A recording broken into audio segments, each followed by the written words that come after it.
Hey guys, welcome back to Mainville ATV and Outdoors, where we do all things all-terrain. I thought you'd save me a little bit. Corny, really?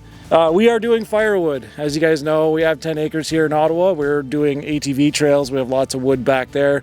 We have wood up here. We have wood everywhere. The point is, we have a lot of work to do, and we're going to be doing it with the Eastonmade axis behind me. Where have you been? Yes. Toronto. I have a few months left of my master's that I'm undertaking in Toronto. So I've been living there all year. I'm done at the end of June, and then I'm all yours. We're finally back, and we're going to get some riding time, enjoy some property, fix some stuff up, find some projects. We have a lot of outdoors content. We put it to a vote, and I know you guys know me for ATV content, but we also do outdoors content, and we have for a long time, but I think we're going to be focusing on that more and more as time goes on. So this is one of those examples. I hired Cass here as cheap labor, so I have a master's educated firewood laborer. I made lemonade. It's nice having her back, because boy is it rough when she's not here.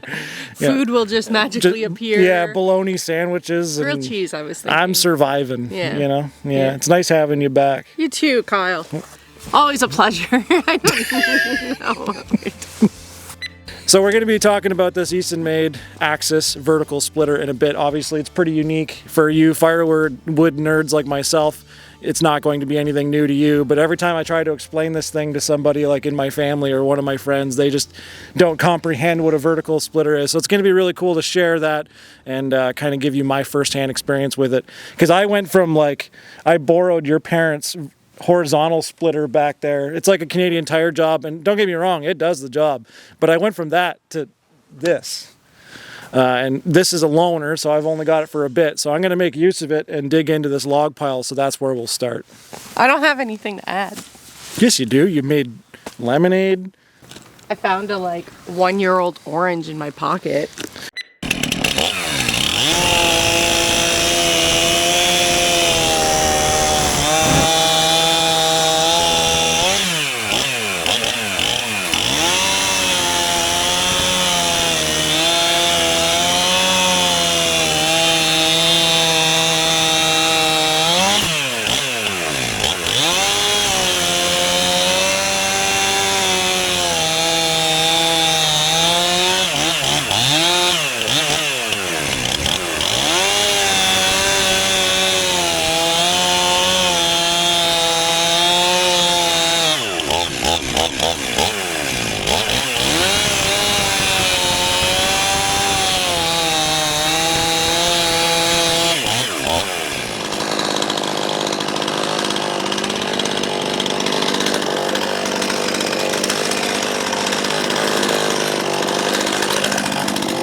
Cass is going to burn up some of the uglies, have a fire. This isn't doing good at all.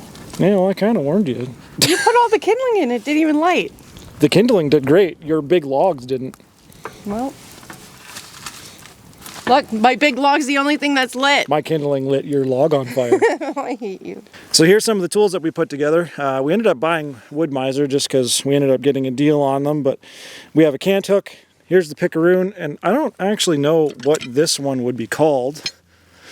Can hook? Can hook, Cass says. I don't know. Leave that in the comment section.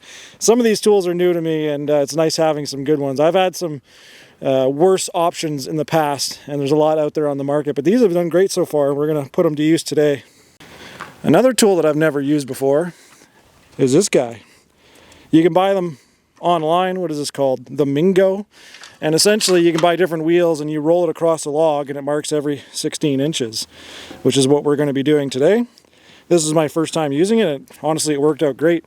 Normally I have a 16-inch bar on that saw, so I can just measure with my bar, but what happens is I usually get a little off, and then some of them will be out to lunch, so this is probably the more accurate way of doing it. Yeah, it takes a little more time, but to me it's worth it. How's that fire going, Cass? Remember when I told you should have started with kindling? What kindling, babe? I'll make you some kindling. That machine over there makes fine kindling. You know what? We'll start with that. We're going to start by making Cass some kindling so we can get this fire in good working order. I already had it warmed up earlier.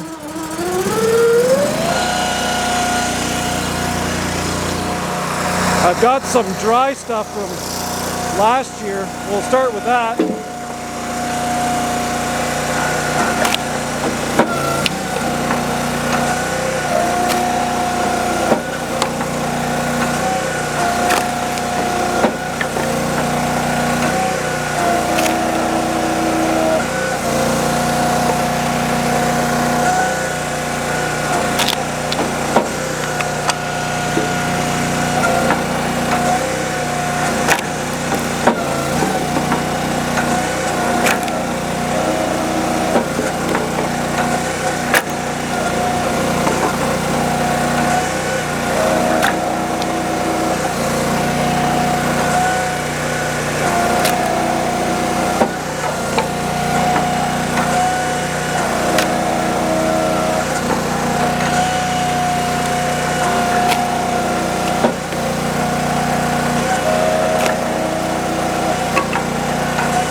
And just like that.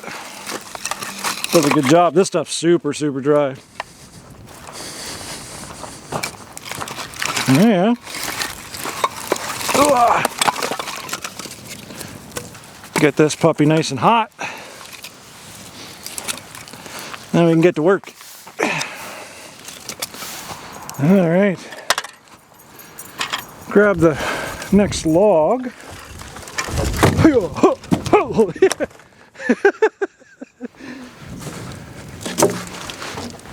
Make sure I get out of here before this comes down. Uh-oh.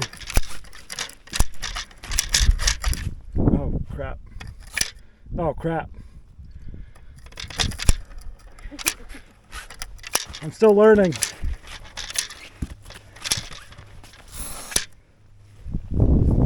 Okay, so note to self, depending how you start,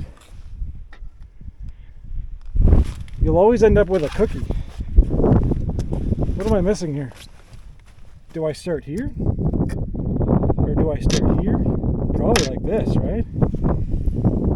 Because that would, I don't know.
So as the name implies, this thing is a vertical splitter. It's not a new invention as far as wood splitters go. This style is newer to the market though. It's getting a lot of popularity for certain people.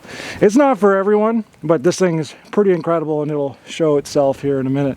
So as the name implies, it is vertical, right?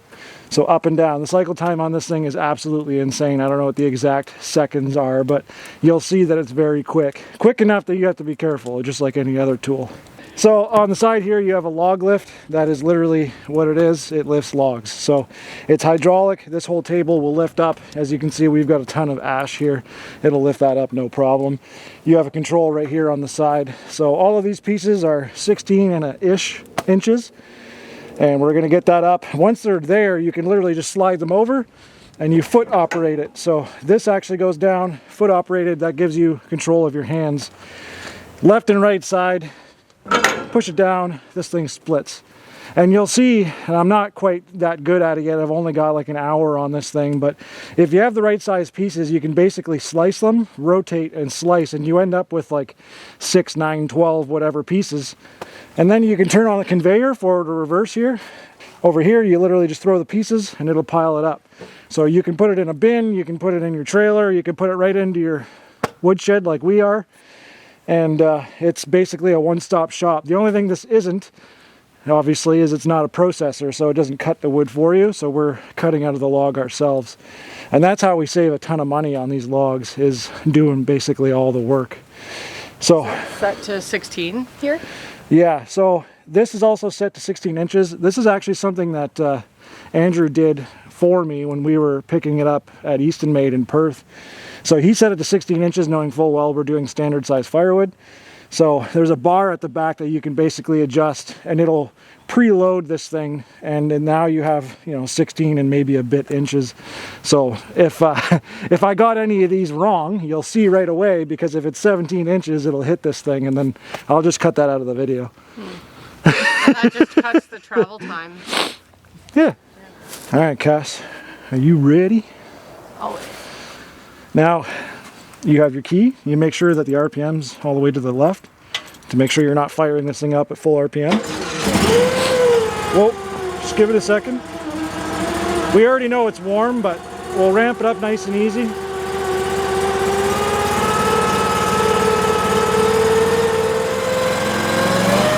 right. So full RPM. Now, this will lift your log lift. But go easy, don't just hammer on it.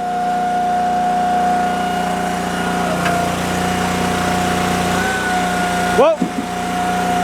Right. So now grab your first piece. Now, your hands always left and right. Okay, so make sure you have that first. Now, before you go, you start on the left side.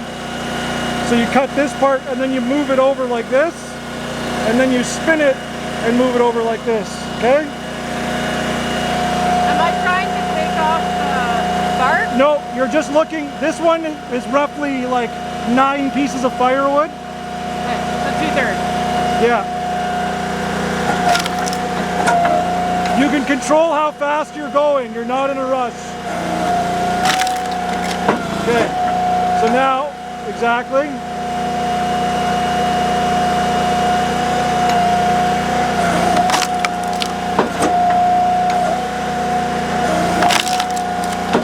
Okay, so now push that to the side. Turn on your conveyor to forward. You gotta make sure you get it in the conveyor for it to work.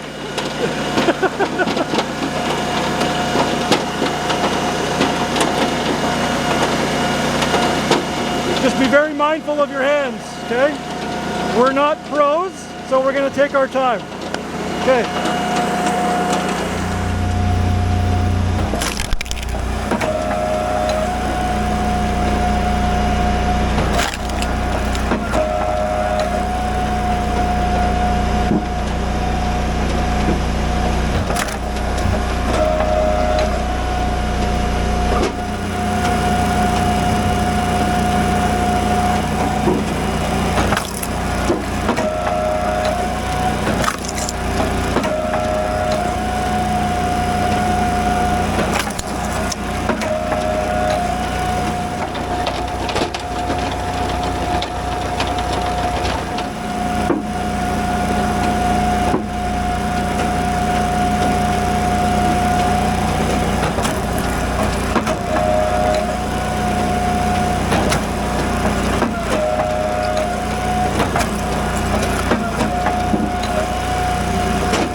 welcome to the lunchroom. We're gonna take a break.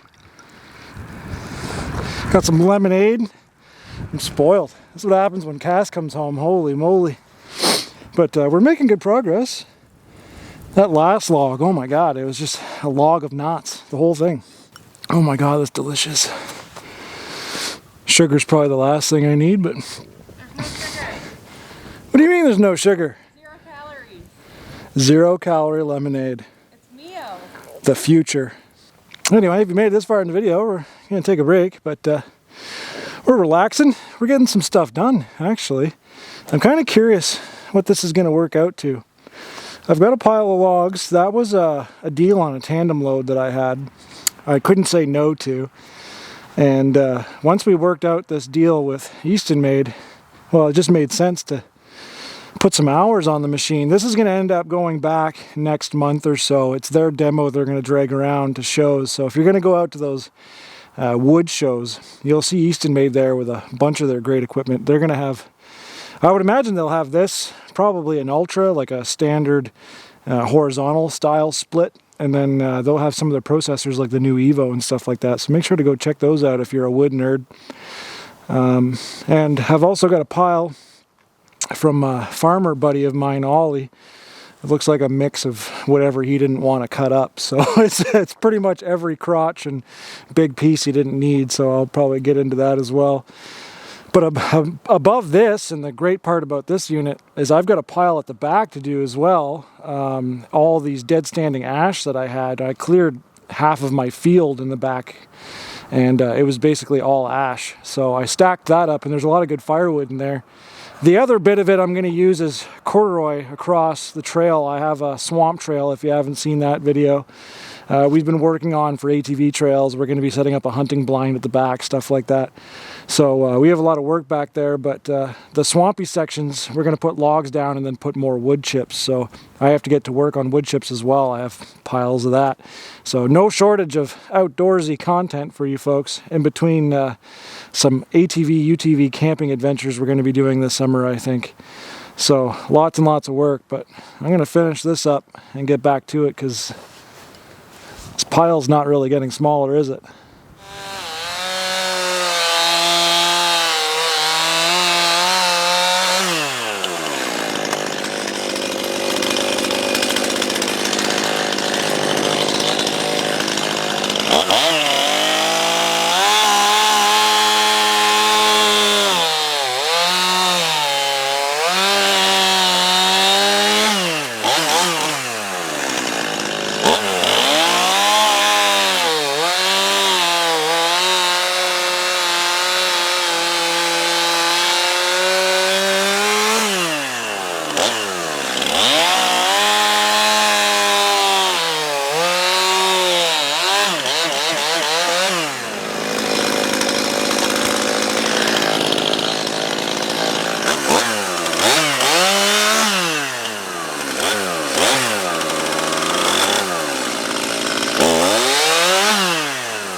Okay, before we wrap up today's video, I want to talk about a few of the tools. This isn't sponsored, nothing like that, but there's a few things that I learned today, and that's what it's all about, is learning.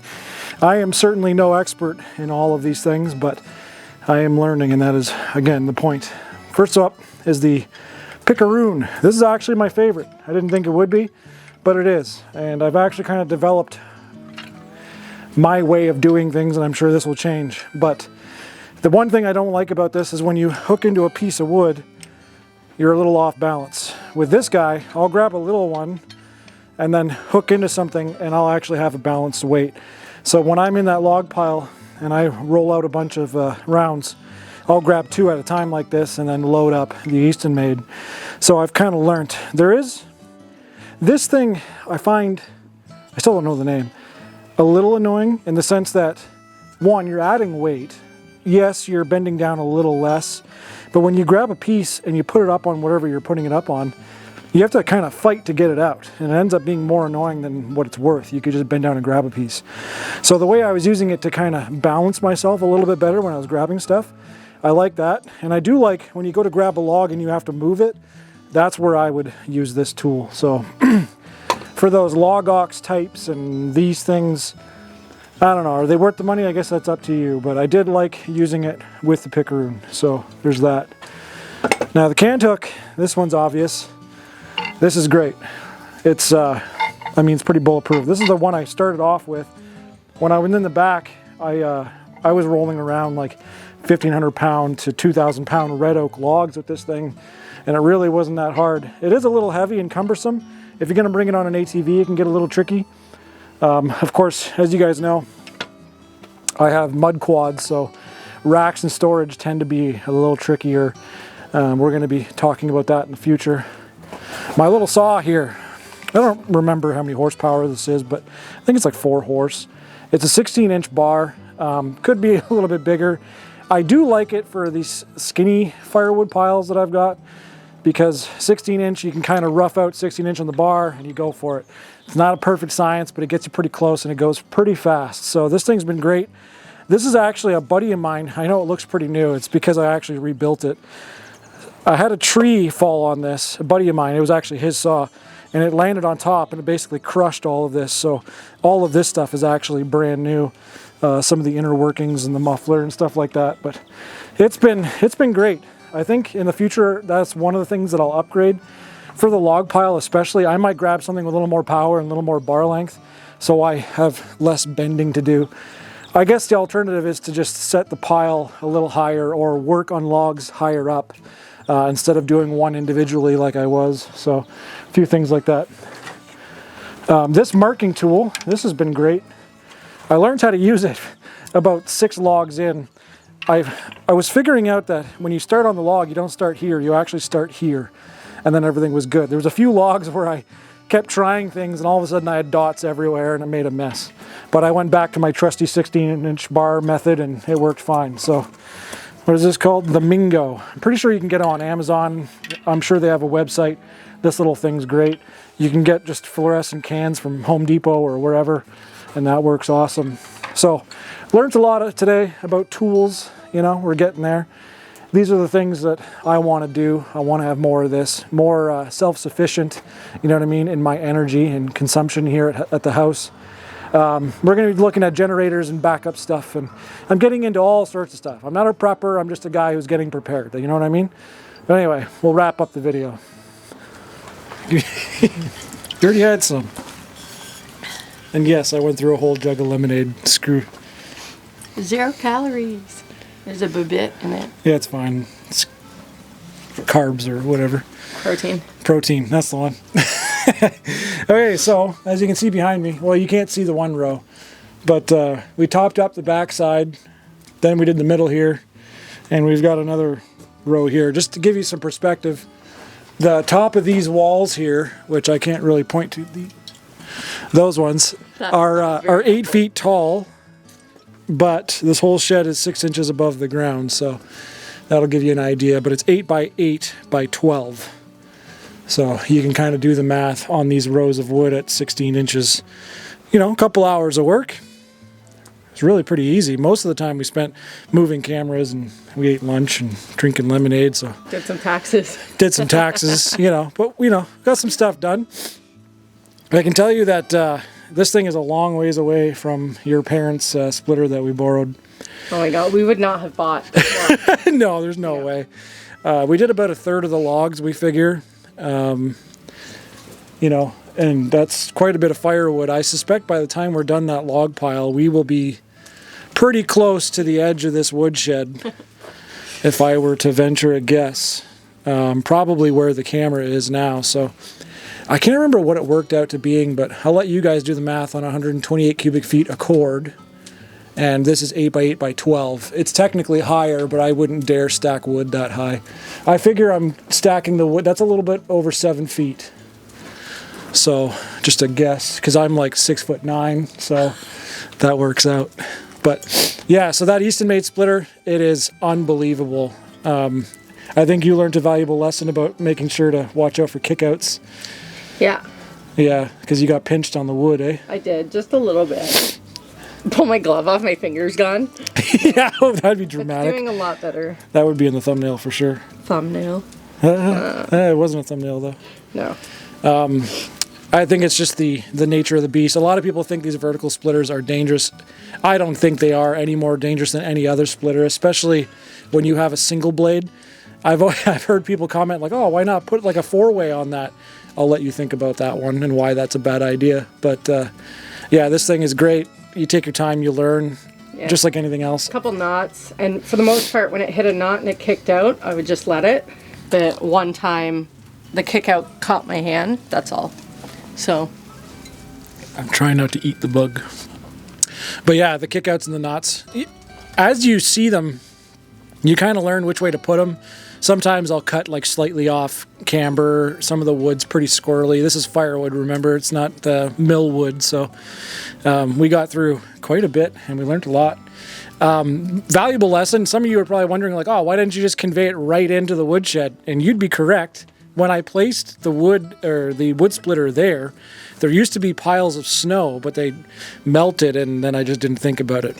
So yes, in the next video, when I'm splitting, you will see it dump right in here because that would have saved us probably like half an hour, but not a big deal.